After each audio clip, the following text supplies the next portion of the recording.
নমস্কার বন্ধুরা, মিতালির রান্নাঘরে আপনাদের সবাইকে স্বাগত। আজ আমি আপনাদের জন্য নিয়ে এসেছি একটি পুষ্টিকর রেসিপি, ছোলার ডাল দিয়ে পাঁচমিশালি সবজি, যেটা কিনা খেতে অসাধারণ হয়েছে।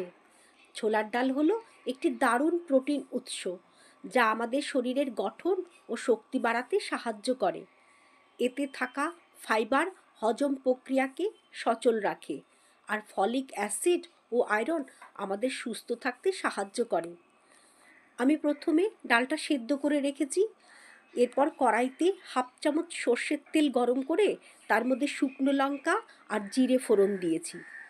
তারপর তেলটার থেকে যে একটু সুগন্ধ বেরিয়েছে, তারপর আমি পেঁয়াজ বাটা, রসুন বাটা, আদা বাটা, হলুদ দিয়ে কষিয়ে তার মধ্যে ছোট টুকরো করে রাখা ফুলকপি, ব্রোকলি, গাজর, কড়াইশুঁটি দিয়ে আরও কিছুক্ষণ কষিয়ে তার মধ্যে সেদ্ধ করে রাখা ছোলার ডাল ঢেলে দিয়েছি। তারপর আমি সামান্য নুন আর মিষ্টি দিয়ে মাখো মাখো করে ফুটিয়ে নিয়ে তৈরি করে ফেলেছি পাঁচমিশালি ডাল। এমন পুষ্টিকর ডাল থাকলে খাওয়াটা আরও জমে যায়। আপনারাও বাড়িতে ট্রাই করুন আর কমেন্টসে জানাতে ভুলবেন না। ধন্যবাদ।